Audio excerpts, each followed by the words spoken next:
একদিন শিশু নবী হজরত মুহাম্মদ সাল্লাল্লাহু আলাইহি ওয়াসাল্লাম ক্ষুধার্ত অবস্থায় মক্কার ধুলামাখা পথ ধরে হেঁটে চলেছে।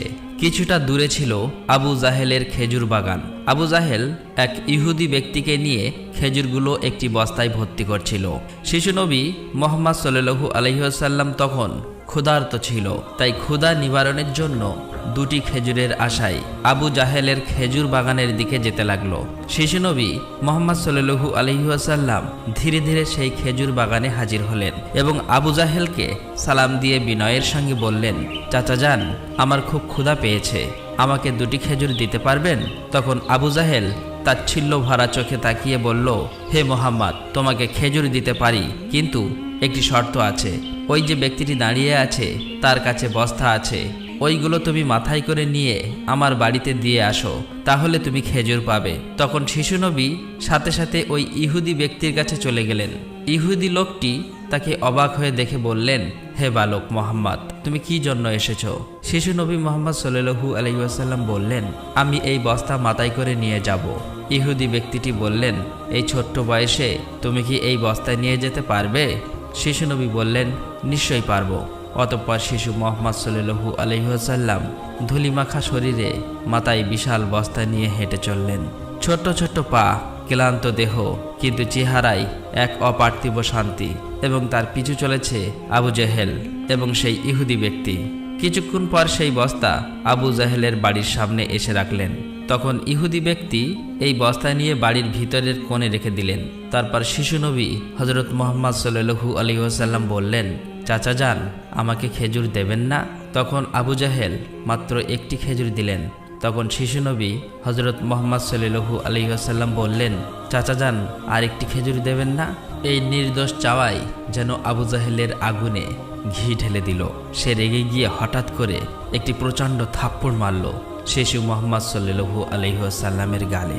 সঙ্গে সঙ্গে সূর্য যেন হঠাৎ ডুবে গেল, আকাশ কেঁদে উঠল, বাতাস স্তব্ধ হয়ে গেল, পাহাড় পর্বত যেন অশ্রু ঝরালো। যে একটি নিষ্পাপ শিশুর উপর এমন অন্যায়! নিষ্ঠুর আবু জাহেল হাসতে হাসতে ঘরে প্রবেশ করল। ঠিক তখনই ঘটল এক অলৌকিক ঘটনা। খেজুর ভর্তি বস্তার মুখ খুলতেই আবু জাহেল হতবাক হয়ে গেলেন। আবু জাহেল দেখল বস্তার সমস্ত খেজুরগুলো ছোট ছোট পাথর হয়ে গেছে। চোখের সামনে এমন অলৌকিক ঘটনা দেখার পর সেই ইহুদি বিস্ময়ে হতবাক হয়ে গেল। এই দৃশ্য দেখে সেই ইহুদি ব্যক্তি থমকে দাঁড়ালেন। এমন অলৌকিক ঘটনার কথা জানানোর জন্য ইহুদি ব্যক্তিটি দ্রুত তাদের নেতার কাছে ছুটে গেল। কিন্তু নিষ্ঠুর অত্যাচারী আবু জাহেল তখন ঘর থেকে বের হয়ে এলো এবং কটাক্ষ করে বললেন, হে মোহাম্মদ, তুমি তো বড় জাদুঘর, আমার খেজুরগুলো জাদু করে পাথর করে দিয়েছ। শিশু নবী মুহাম্মদ সাল্লাল্লাহু আলাইহি ওয়াসাল্লাম নরম কণ্ঠে মাথা নিচু করে বললেন, চাচা যান, আমি কিছুই জানি না। এই কথা বলতেই নিষ্ঠুর আবু জাহেল আর একটা চড় মারলেন। চড়ের শব্দে যেন আবারও আকাশ কেঁপে উঠল, পাহাড় স্তব্ধ হয়ে গেল, আর শিশুটির চোখে জমে উঠল এক বিন্দু অশ্রু। কিন্তু কি আশ্চর্য, শিশু মুহাম্মদ শুধু এতটুকুই বললেন, চাচা যান, আপনার হাতে ব্যথা লাগেনি তো? আহা, কি মমতা, কি সহমর্মিতা! নিজে চড় খেলেন, অথচ চিন্তা করলেন চড় মারা মানুষের ব্যথার কথা। অতঃপর শিশু নবী সেই ব্যথা আর অপমানের বোঝা নিয়ে বাড়ি ফিরলেন না। চুপচাপ চলে গেলেন পাহাড়ের কিনারায়, শুধু নিঃশব্দে দাঁড়িয়ে রইলেন। এই ঘটনা দেখে গাছগুলো, পাহাড়গুলো বলতে লাগলো, আহ আফসোস, যাকে না সৃষ্টি করলে এই জমিন, এই আসমান, এই পৃথিবী কিছুই সৃষ্টি হতো না। সেই মহান নবী আজ ক্ষুধার্ত, অপমানিত, অবহেলিত। কিন্তু তবুও পাষাণ্ড আবু জাহেলের হৃদয় এতটুকুও কাঁপল না, এক বিন্দু অনুতাপও তার চোখে এলো না। এদিকে সেই ইহুদি ব্যক্তিটি তাদের নেতার কাছে এসে বলল, আজ এমন এক ঘটনা দেখেছি যা কল্পনাকেও হার মানায়। আব্দুল্লাহর পুত্র শিশু মুহাম্মাদের এমন ক্ষমতা আছে যা দুনিয়ার কারণেই। তাকে একটা চড় মারলে খেজুর সব পাথর হয়ে যায়। আচ্ছা, আপনি কি বলতে পারবেন এটা কি জাদু না অলৌকিক ক্ষমতা? তখন তাদের নেতা বললেন, আমরাও শুনেছি আমাদের ধর্মগ্রন্থ নাকি মুহাম্মাদের নাম আছে, সে হবে শ্রেষ্ঠ নবী এবং শেষ নবী। তবে তিনি কি এই মুহাম্মদ, এটা জানার জন্য আমাদের ধর্মগুরুর সান্নিধ্য প্রয়োজন। যদি এটা সত্য হয় তবে তাকে আমরা বাঁচাতে দেব না, এই পৃথিবী থেকে সরিয়ে দেব। তোমরাও যাও, আমাদের ধর্মগুরুর কানে এটি পৌঁছে দাও। তখন সেই ইহুদি ব্যক্তিটি আবারও আবু জাহেলের বাড়ির দিকে রওনা হলেন। যেতে যেতে সেই খেজুর বাগানের কাছে উপস্থিত হয়ে দেখলেন সমস্ত খেজুর গাছের খেজুর নেই, সব একেবারে পাথর হয়ে গেছে। এটা দেখে সেই ইহুদি ব্যক্তিটি হতভম্ব হয়ে গেলেন। তিনি আর এক মুহূর্ত দাঁড়ালেন না, খুব দ্রুত আবু জাহেলের বাড়ির দিকে রওনা হলেন। আবু জাহেলের বাড়িতে এসে বললেন, ভাই, আপনার খেজুর বাগানের সমস্ত খেজুরগুলো তো পাথরে পরিণত হয়ে গেছে। এখন এটাকে যদি ফিরিয়ে আনতে না পারেন তাহলে অনেক টাকা ক্ষতি হয়ে যাবে। এটাকে ফেরানোর একমাত্র পথ হলো শিশু মুহাম্মাদের কাছে ক্ষমা চাওয়া। কিন্তু আবু জাহেল ক্ষমা চাওয়ার পাত্র ছিল না। সে ছিল নিষ্ঠুর এবং অতি চালাক। তাই সে চালাকি করেই বলল, ঠিক আছে, চলো আমরা মুহাম্মাদের বাড়িতে গিয়ে দেখি। এই বলে তারা শিশু মুহাম্মদ সাল্লাল্লাহু আলাইহি ওয়াসাল্লামের বাড়ির দিকে রওনা হলেন। শিশু মুহাম্মদ সাল্লাল্লাহু আলাইহি ওয়াসাল্লাম থাকতেন চাচা আবু তালেবের সঙ্গে। চাচা আবু তালেব তখন ঘরে একা। কিছুক্ষণের মধ্যেই আবু জাহেল এসে হাজির হয়ে বললেন, হে আবু তালেব, শিশু মুহাম্মদ কোথা থেকে এমন জাদু শিখেছে? সে তো বড় জাদুঘর। সে আমার খেজুরগুলো সব পাথর করে দিয়েছে। কোথায় গিয়েছে তুমি কি খবর রাখো? তাকে তো খুঁজে পাওয়া যাচ্ছে না। দেখো কোন পাহাড়ের কিনারায় জঙ্গলের বাঘ ভাল্লুকে খেয়ে নিয়েছে কিনা। এই কথা শোনা মাত্রই চাচা আবু তালেব আর দেরি করলেন না, শিশু নবীকে খুঁজতে বার হলেন। এদিকে শিশু নবী হযরত মুহাম্মদ সাল্লাল্লাহু আলাইহি ওয়াসাল্লাম পাহাড়ের কিনারায় বসে কাঁদছে আর বলছে, আজ যদি আমার মা বাবা বেঁচে থাকতো আমার সাথে কেউ এরূপ ব্যবহার করতে পারত না। আমি আজ বড় একা। শিশু নবীর কান্না দেখে জঙ্গলের বাঘ ভাল্লুক হরিণ সেখানে আসলেন। সেই ব্যথায় ব্যতীত হয়ে তারাও যেন কাঁদছে আর বলছে, ইয়া রাসূলুল্লাহ, রাহমাতুল লিল আলামিন, এই চর যেন আমাদের লেগেছে। ইয়া রাসূলুল্লাহ, তুমি আর কেঁদো না, এই কান্না আমরা সহ্য করতে পারছি না। অতঃপর কিছুক্ষণের মধ্যেই চাচা আবু তালেব সেখানে হাজির হলেন। এটা দেখার পর তিনি আর কিছুই বললেন না, একেবারে অবাক হয়ে গেল। তখন চাচা আবু তালেব সান্ত্বনা দিয়ে বললেন, তোমাকে এমন কষ্ট দিল, আমি তো আছি। আমি বেঁচে থাকতে কেউ তোমাকে আঘাত করতে পারবে না। অতঃপর শিশু নবীকে নিয়ে চাচা আবু তালেব বাড়িতে চলে এলেন। সেই রাতেই চাচা আবু তালেব আবু জেহেলের বাড়িতে গিয়ে বললেন, তুমি তাকে জাদুঘর বলছো, অথচ সে তো কিছুই চায়নি। সে তো তোমার খেজুর নেয়নি, তোমার বিরুদ্ধে কিছু বলেনি। এই শিশুর চোখে যে অশ্রু ঝরেছে সেই অশ্রু একদিন পাহাড়ও গলিয়ে দেবে। এই কথা বলে তিনি সেখান থেকে চলে আসলেন। এই কথা শুনে আবু জাহেল কোনো জবাব দিল না, কারণ এই শিশুর মধ্যে এমন কিছু ছিল যা সে অনুভব করতে পারছিল কিন্তু স্বীকার করতে পারছিল না। আসলে আবু জাহেল ছিল মিথ্যাবাদী এবং অত্যাচারী। সেই রাতে মক্কার আকাশে এক উজ্জ্বল আলো দেখা গেল। সবাই ভাবল বুঝি কোনো তারা পড়েছে। ফেরেশতারা একে একে নেমে আসলো। এক ফেরেশতা আরেক ফেরেশতাকে বলল, এই শিশুর চোখে পানি দিয়ে একদিন মহা কিতাব নাজিল হবে। এই শিশু হবে শ্রেষ্ঠ মানব তথা শ্রেষ্ঠ নবী, যা সমগ্র বিশ্ববাসীর জন্য রহমত স্বরূপ। এদিকে ইহুদি কাফেররা এই অলৌকিক ঘটনা শোনার পর নবীজিকে হত্যা করার জন্য ষড়যন্ত্র লিপ্ত হয়ে যায়। কেননা তারা চেয়েছিল যে শেষ নবী তাদের বংশের মধ্যে জন্ম হোক, কিন্তু তা হয়নি। তাদের মধ্যে একজন ইহুদি তাদের ধর্মগুরুর কাছে গিয়ে সমস্ত ঘটনা খুলে বললেন। তখন তাদের ধর্মগুরু বললেন, আমি চিনেছি তাকে, সে সেই নবী যার বর্ণনা আমাদের কিতাবে আছে। তার দুটি চিহ্ন রয়েছে, একটি কাঁধে নবুয়াতের মোহর, অন্যটি তার দৃষ্টিতে রহমত। অন্য একজন প্রশ্ন করল, তাহলে আপনি কি ঈমান আনবেন? তখন তিনি চুপ করলেন, মাথা নিচু করলেন, তারপর শুধু বললেন, আমরা চেয়েছিলাম আমাদের বংশে আসুক, তাই আমরা সত্যকে অস্বীকার করব। অন্যদিকে প্রতি বছর চাচা আবু তালেব ব্যবসার উদ্দেশ্যে সিরিয়ায় সফর করতেন। সেদিনও চাচা আবু তালেব সিরিয়া সফরের উদ্দেশ্যে প্রস্তুত হচ্ছিলেন। ঠিক সেই সময় শিশু মুহাম্মদ সাল্লাল্লাহু আলাইহি ওয়াসাল্লাম এসে বললেন, চাচা যান, আপনার সঙ্গে আমিও সিরিয়ায় সফরে যাব। কিন্তু শিশু মুহাম্মাদের কথা চাচা আবু তালেব ফেলতে পারলেন না। অতঃপর পরের দিন ব্যবসার উদ্দেশ্যে শিশু মুহাম্মাদকে নিয়ে চাচা আবু তালেব সিরিয়া সফরের উদ্দেশ্যে রওনা হলেন। এভাবেই চলতে চলতে কয়েক মঞ্জিল পথ অতিক্রম করার পর বাণিজ্য কাফেলা শাম নামক একটি জায়গায় গিয়ে বিশ্রাম নিচ্ছিলেন। সেখান থেকে কিছুটা দূরে খ্রিস্টানদের একটি গির্জা ছিল। সেই গির্জায় খ্রিস্টানদের একজন ধর্মগুরু ছিল, যে সেই জামানার সবচেয়ে মহাপণ্ডিত ছিল। কাফেলা যখন আবারও চলতে শুরু করলো, তখন ওই খ্রিস্টানদের ধর্মগুরু লক্ষ্য করে দেখল কাফেলার সাথে সাথে যে সোজা শিশু নবী আছে তার ঠিক মাথার উপর একখণ্ড মেঘ আছে। তার মাথার উপর ছায়া দিতে দিতে সরে আসছে। এটা দেখে তিনি অবাক হয়ে গেলেন। খ্রিস্টান ধর্মগুরু খুব শীঘ্রই তাদের ধর্মগ্রন্থ পড়ে বুঝলেন নিশ্চয়ই কাফেলার ভিতরে আখিরি জামানার শেষ নবী রয়েছে। তখন তিনি খুব দ্রুত তাদের একজন লোককে ডাকলেন এবং বললেন, তোমরা যাও, ওই কাফেলার সকলকে ডেকে আনো, তাদেরকে আমরা দাওয়াত খাওয়াবো। এই কথা শুনে তারা সেখানে চলে গেল এবং তাদেরকে বলল, প্রিয় ভাইরা, আমাদের ধর্মগুরু আপনাদের সকলেরই দাওয়াত করেছেন, এই দাওয়াত আপনারা কবুল করুন। অতঃপর কাফেলার সকলেই ওই গির্জায় আসলেন। তারপর খ্রিস্টান ধর্মগুরু কাফেলার সকলকে পেট ভরে খাওয়ালেন। অতঃপর কিছুক্ষণ পর খ্রিস্টান ধর্মগুরু আবু তালেবকে বললেন, হে কাফেলার সর্দার, নিশ্চয়ই এই শিশুর পিতামাতা ইন্তেকাল করেছে। আবু তালেব বললেন, হ্যাঁ, আপনার অনুমান সত্য, তারা ইন্তেকাল করেছে। এখন আমি তাকে লালন পালন করি। তখন খ্রিস্টান ধর্মগুরু বলল, এ কাফেলার সর্দার, শুনে রাখো, আপনার ভাতিজা নিশ্চয়ই আল্লাহর শেষ নবী হবেন। তার পৃষ্ঠদেশে মোহরের নবুয়াত খচিত আছে। তার প্রতি তুমি খুবই সতর্ক দৃষ্টি রাখবে এবং তাকে কোথাও একা যেতে দেবেন না। কেননা ইহুদি নাসারাগণ এটা জানতে পারলে, চিনে ফেললে, তারা শিশু মোহাম্মদকে প্রাণনাশের চেষ্টা করবে, এতে কোনো সন্দেহ নেই।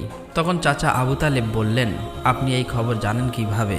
খ্রিস্টান ধর্মগুরু বললেন, আমি তৌরাত কেতাবে এই ঘটনার বর্ণনা পেয়েছি। তুমি যাও, তোমার ভাতিজাকে এখানে ডেকে আনো। তখন চাচা আবু তালেব শিশু মোহাম্মদকে সেখানে আনার জন্য চলে গেলেন। কিছুক্ষণ পর খ্রিস্টান ধর্মগুরু দেখলেন আবার একটি কাফেলা রওনা হচ্ছে। তখন খ্রিস্টান ধর্মগুরু সেখানে গেলেন এবং তাদেরকে জিজ্ঞাসা করলেন, আপনারা কারা আর কোথায়, কি জন্যই বা যাচ্ছ? তখন তারা উত্তর দিল, আমরা রোম দেশের সৈন্য, আমাদের বাদশাহ আমাদেরকে পাঠিয়েছে যে দুনিয়াতে নাকি আখিরি নবীর আবির্ভাব হয়েছে অনেক দিন আগেই। আমরা তার সন্ধান করছি, তাকে খুঁজে ফেলে হত্যা করে দেব। আপনি কি তার কোনো সন্ধান দিতে পারবেন? তখন খ্রিস্টান ধর্মগুরু বলল, তোমরা বৃথায় তাকে খুঁজে বেড়াচ্ছ। আল্লাহ তাআলা যদি সত্যিই তার শেষ নবীকে দুনিয়ায় পাঠিয়ে থাকেন, তবে তো তিনি নিজেই তাকে হেফাজত করবেন। কারো এমন সাধ্য নেই যে তাকে হত্যা করতে পারবে। অতএব তোমরা আবারও রোম দেশে ফিরে যাও। এই কথা শুনে ওই সৈন্যগুলো ফিরে গেল। এভাবেই সেই দিন অতিবাহিত হয়ে গেল। রাতের বেলা খ্রিস্টান ধর্মগুরু চাচা আবু তালেবকে তাদের গির্জায় ডেকে বলল, হে কাফেলার সর্দার, দেখেছ তো, আমার কথাই সত্য।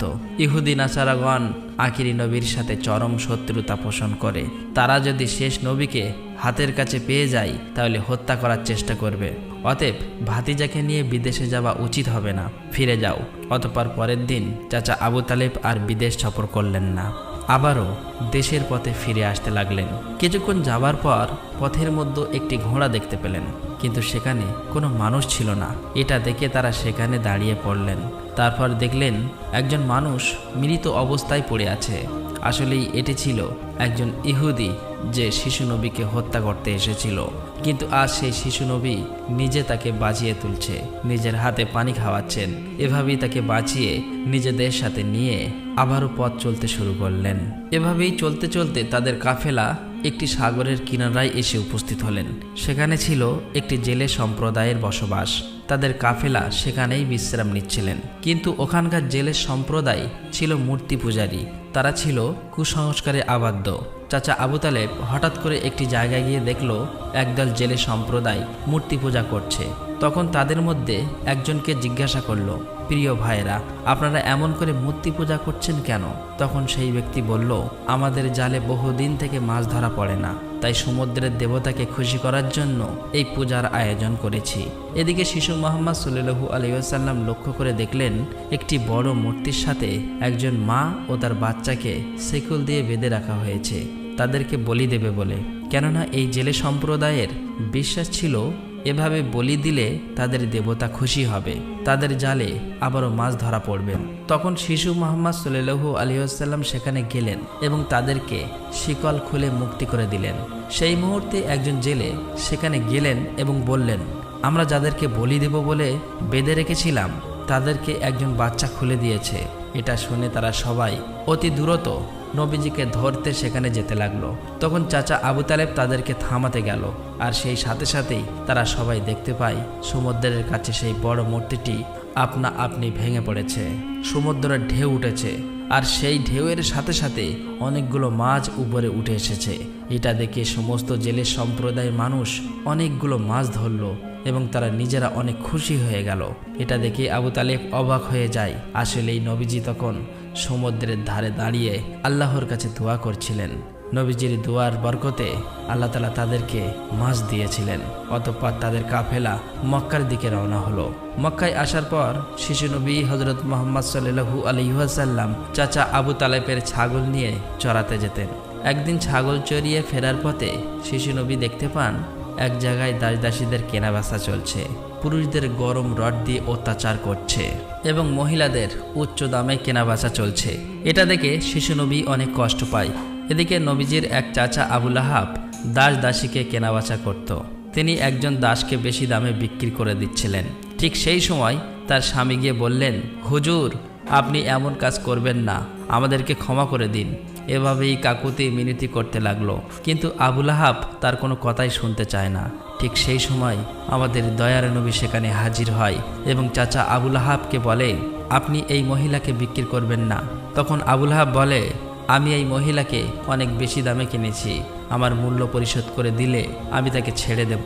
তখন শিশু নবী তার এই মূল্য পরিশোধ করে দিলেন, আর সেদিন সেই মহিলা নবীজির জন্য মুক্তি পেয়েছিলেন। অতঃপর সেই সময় মক্কায় বহুদিন ধরে বৃষ্টি হচ্ছিল না।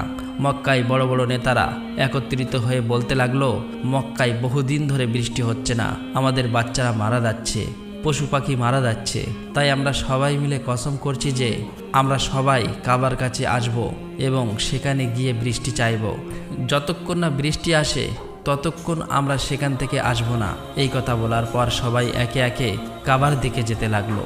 সেখানে চাচা আবু তালেবও যাবে। ঠিক এমন সময় শিশু মুহাম্মদ সাল্লাল্লাহু আলাইহি ওয়াসাল্লাম চাচা আবু তালেবকে জিজ্ঞাসা করলেন, চাচা যান, আপনি কোথায় যাচ্ছেন? চাচা আবু তালেব বললেন, হে মুহাম্মদ, আমাদের মক্কা শুকিয়ে গিয়েছে, বহুদিন বৃষ্টি হয় না, একে একে সবাই মারা পড়ছে, তাই বৃষ্টির জন্য কাবা ঘরের কাছে যাচ্ছি।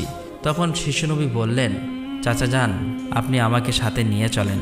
তখন চাচা আবু তালেব বললেন, হে মুহাম্মদ, তুমি এখন ছোট্ট, সেখানে মক্কার বড় বড় নেতারা থাকবে, আমি যদি তোমাকে নিয়ে যাই তাহলে সকলেই আমাকে অপমান করবে। তখন শিশুনবী বললেন, চাচা যান, আপনি আমাকে সাথে নিয়ে চলেন, তারা যদি আমাকে সেখানে থাকতে না দেয় তাহলে আমি চলে আসব। শিশু নবীর মুখে এমন কথা শোনার পর চাচা আবু তালেব তার কথা ফেলতে পারলেন না। আসলে তিনি তাকে খুবই ভালোবাসতেন, তাই তিনি তাকে নিয়ে কাবার দিকে রওনা হলেন। কিছুক্ষণ পর তারা কাবার কাছে গিয়ে হাজির হলেন। দেখলেন কাবা ঘরের কাছে মক্কার বড় বড় নেতারা হাজির হয়েছে। আশেপাশের পুরুষ মহিলা সবাই হাজির হয়েছে, কেননা তারা শপথ নিয়েছে বৃষ্টি না আসা পর্যন্ত কাবা ঘর আঁকড়ে ধরে রাখবে। মক্কার বড় বড় নেতারা বলতে লাগলো, হে আবু তালেব, তুমি কি জানো না আমরা এখানে শপথ করে এসেছি, তুমি এই শিশুটিকে কেন নিয়ে এসেছো? এখানে তো তার কোনো প্রয়োজন নেই। তখন আবু তালেব বললেন, হে মুহাম্মদ, তুমি পিছনের দিকে চলে যাও। এই কথা শুনে শিশু মুহাম্মদ পিছনের দিকে চলে গেলেন। অতঃপর মক্কার বড় বড় নেতারা একসাথে বলতে লাগলো, হে কাবা ঘরের স্রষ্টা, আমাদের পানির ব্যবস্থা করে দিন, আমরা আর পারছি না। এভাবেই বলতে বলতে সারা রাত কেটে গেল, কিন্তু একটুও বৃষ্টি হলো না। সকাল গড়িয়ে দুপুর হয়ে গেল, বৃষ্টি হলো না। এদিকে কাবা ঘরও গরম হতে শুরু করলো। এর মাঝে তিনজন গরম সহ্য করতে না পেরে গরমে অজ্ঞান হয়ে গেল। কিছু লোক তাদেরকে নিয়ে এক জায়গায় চিকিৎসার ব্যবস্থা করলেন। এদিকে একজন চাচা আবু তালেবের পিছনে আঁকড়ে ধরলেন। চাচা আবু তালেব যখন পিছনে ফিরে তাকালেন, দেখলেন শিশু মুহাম্মদ সেখানে দাঁড়িয়ে আছে। অত্যন্ত রেগে গেলেন এবং বললেন, হে মুহাম্মদ, তুমি এখানে কেন এসেছো? তখন শিশু মুহাম্মদ বললেন, চাচা যান, আমাকে আসতে দিন, আমি আসলেই মহান আল্লাহ তাআলা পানি বর্ষণ করবেন। তখন চাচা আবু তালেব বললেন, এখানে এতগুলো মক্কার বড় বড় নেতা আছে, তারা সবাই পানি চাইছে, কিছু হচ্ছে না, আর তুমি এখন এই শিশু বয়সে কি করবে? তুমি চাইলে পানি হবে? এটা সম্ভব? অতএব তুমি পিছনের দিকে চলে যাও। এই কথা শুনে শিশু নবী আবার পিছনের দিকে চলে আসলেন। এদিকে পুনরায় তারা একসাথে বলতে লাগলো, হে কাবা ঘরের স্রষ্টা, আপনি আমাদের পানির ব্যবস্থা করে দিন। কিন্তু কোনো মতেই বৃষ্টি হলো না। তখন সবাই ক্লান্ত হয়ে এক জায়গায় বিশ্রাম নিচ্ছিলেন। চাচা আবু তালেব পিছনে লক্ষ্য করে দেখলেন আবারও শিশু নবী সেখানে হাজির। তিনি অত্যন্ত রেগে গিয়ে বললেন, হে মুহাম্মদ, তুমি আবার কেন এসেছো? শিশু মুহাম্মদ বললেন, চাচা যান, আমি তো আপনার ঘাম মুছতে এসেছি।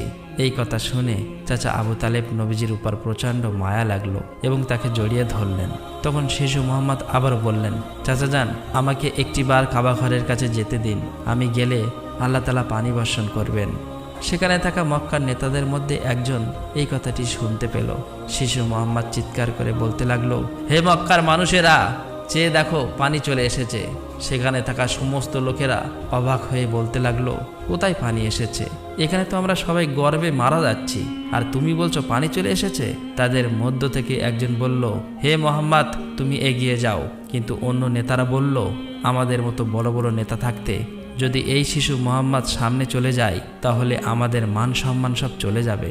অতঃপর অনেক আলোচনার পর শিশু মোহাম্মদকে কাবা ঘরের সামনে যাবার অনুমতি দেওয়া হলো। শিশু মোহাম্মদ সাল্লাল্লাহু আলাইহি ওয়াসাল্লাম যখন কাবা ঘরের কাছে গিয়ে আকাশের দিকে মুখ তুললেন এবং আল্লাহর কাছে দোয়া চাইলেন, সঙ্গে সঙ্গে মক্কার বুকে মুষলধারে বৃষ্টিপাত শুরু হলো। দেখতে দেখতে মক্কার চারিদিকে বৃষ্টিতে পরিপূর্ণ হয়ে যায়। এটা দেখে মক্কার মানুষেরা খুবই খুশি হয়ে যায় এবং বৃষ্টিতে ভিজতে ভিজতে যে যার মতো তাদের বাড়ি চলে যায়। প্রিয় দর্শক, একবার ভেবে দেখুন, এই কাহিনীটি শুধু ইতিহাস নয়, এটা ভালোবাসা, কষ্টের আর তাকওয়ার এক জীবন্ত নিদর্শ। আমাদের দয়ার নবী, রহমতের নবী কতই না কষ্ট পেয়েছেন। তিনি এত কষ্ট সয়েও কাউকে অভিশাপ দেননি, শুধু দোয়া করছিলেন, হে আমার রব, আমার উম্মতকে মাফ করে দাও। তারা জানে না আমি কে। এই সেই নবী যার ভালোবাসা ছাড়া জান্নাতের দরজা খুলবে না কারো জন্য। আর আজ আমরা এই যুগের মুসলিম কতটুকু কাঁদি তার জন্য, কতটুকু ভালোবাসি তাকে, কতটুকু তার সুন্নাহ আঁকড়ে ধরেছি।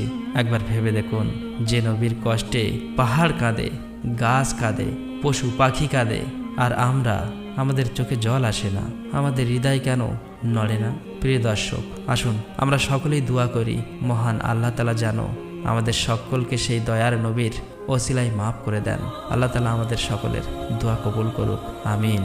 আসসালামু আলাইকুম।